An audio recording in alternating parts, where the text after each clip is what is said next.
Hello, successful people. Welcome back to the Iron Fire Success Channel. I'm DK. And I'm Mo. Thank you to our subscribers. And if you're new to our channel, welcome. In today's video, I'm going to explain how a new construction home builder's limited warranty works, what it is, and what happened to us. Let's check out the video.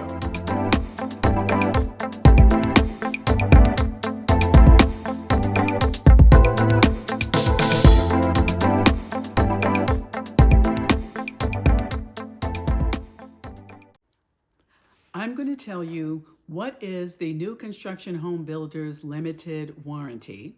Then I'm going to tell you how it works. And last, I'm going to show you through talking about how it worked with us, what to expect after you finish building your new construction home. Okay, I'm going to refer to my notes as I talk to you. So first, what is the new construction home builder's limited warranty?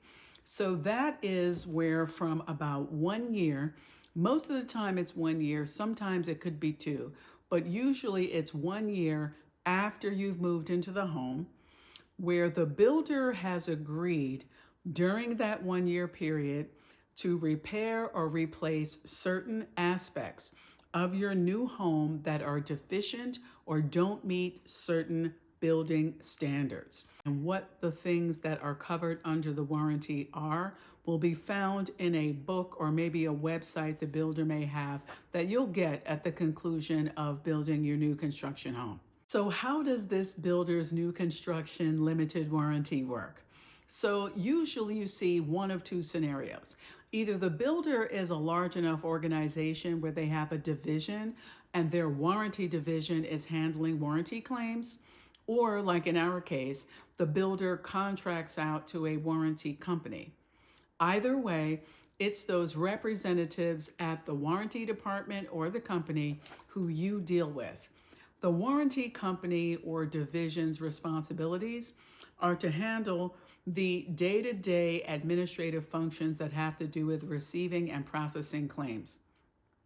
These are things like you're going to contact them in order to submit a claim. They're going to confirm receipt of the claim. They assess the claim to see if what you're asking to be repaired fits under the terms of the warranty. If it does, they then will contact whatever vendor the builder has designated to set up the appointment to do the repair, and they'll keep track of when it's done. The builder is responsible for making sure that the repairs are done once the warranty company has determined that a claim fits within the builder's limited warranty. I could tell you how this works by describing what happened to us. So our builder contracted out to a warranty company, and at the end of our build, but before we actually closed on the house, we had an appointment with someone from the warranty company. They came over here and they had their iPad, they had their checklist, and they gave us certain documentation as well as a book that went along with warranty claims. They walked around with us and inspected everything about the home. How do the doors open and close? Were the hinges on properly? Was there anything that needed painting? Cracks in the drywall, you name it. Every deficiency they saw or we saw, they noted, and they actually took a picture with the iPad. Now, once that entire list was developed, they gave that list to the builder because that became the builder's punch list. I want to tell you that because we weren't confident that the people from the warranty company were going to do a good assessment of the house to see what it is that really qualified as a deficiency, we also hired an inspector who came over a few days in advance of the warranty inspector. So now we had two versions of an inspection about what it was we thought might be wrong and need to be fixed in the house. Now that we've walked around with the warranty representative, and this took a good 2.5 hours, I have to tell you, it was not quick. So now we do that, right? And we have a list and pictures, and the warranty representative uploaded all of these things directly to their warranty claim page, and they gave us a link and access to that as well. So now that we have that list and the builder has their punch list, the warranty company gave us some booklets and documents. I want you to see this. So first they gave us this book, and our warranty company was called ProHome. This book has 10 sections and multiple subsections where they have noted all of the kinds of things that would be covered under this warranty and all of the kinds of things that would not be considered covered. So they gave this to us so this way we know if anything happens between the time that we close on the house and a year, that we would have some idea of what was covered and what was not. Then they gave us this folder that had the list of what those items were on their punch list for the builder. They gave us this quick cheat sheet review guide that has instructions in it for what we should do if we needed to schedule our next walkthrough, and I'll tell you about that in a second.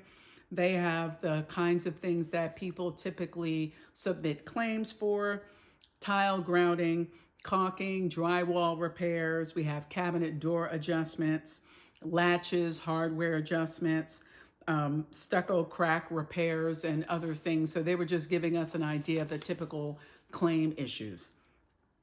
They also had a list of non-warrantable claim requests and homeowners' responsibilities. So they're telling us up front what are the things that if we did submit a claim for are not actually covered under the warranty, and what they think is our responsibility: paint, drywall, yard, concrete, countertops, brick.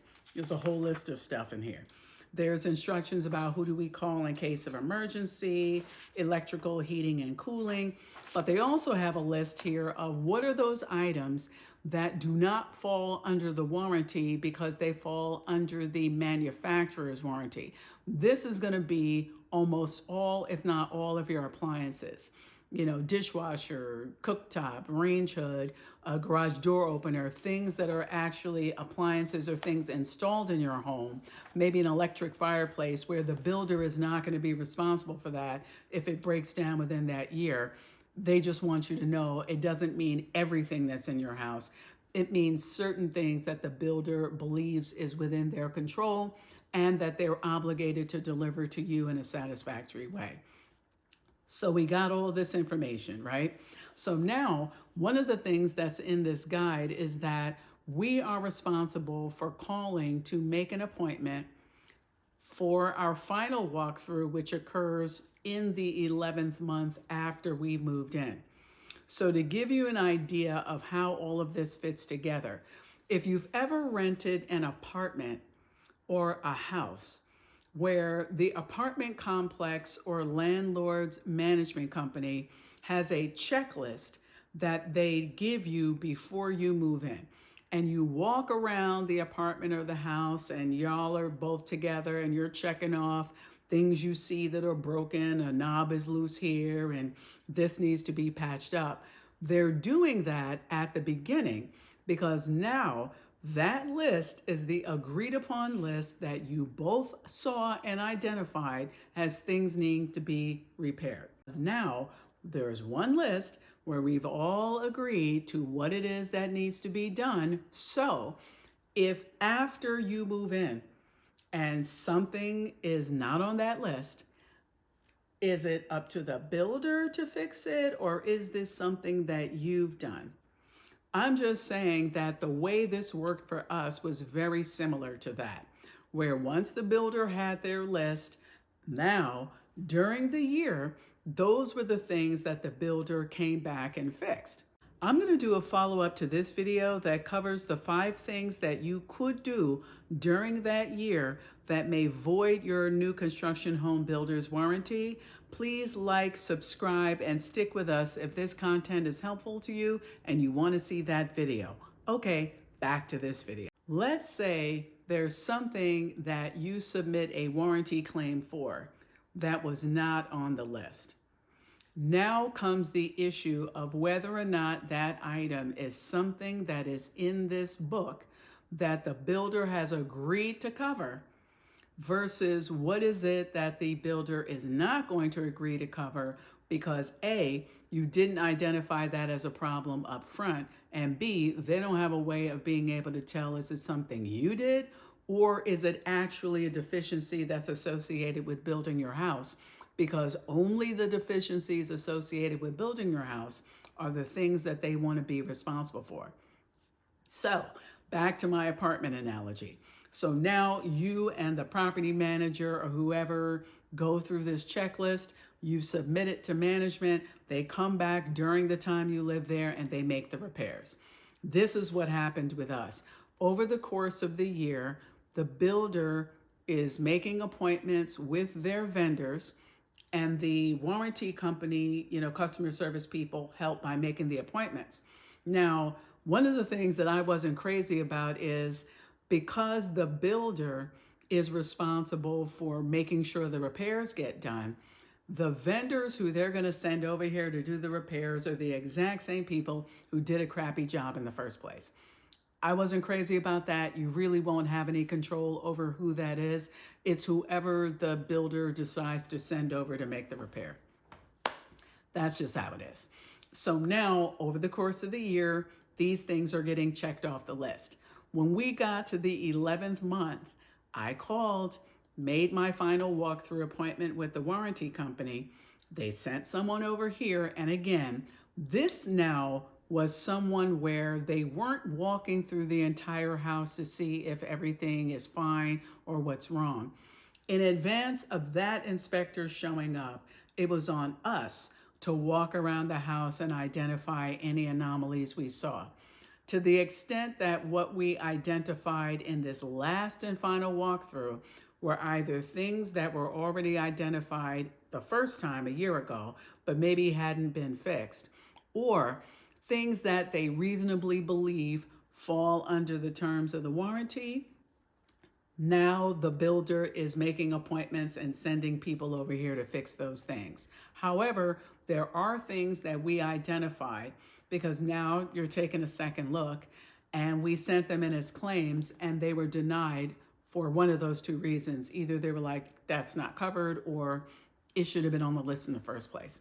It's not a lot of stuff, so it wasn't a big deal. But once that whole cycle went down, we kind of figured out that this is how this is going to go. So I'm just letting you know that that was the outcome. So now we've been in our house for a little bit over a year. I'm happy to say that there might be one or two outstanding items from that original list, not many. And there were a couple of items that we noted that we submitted now that they are going to cover, even though they weren't things on the original list.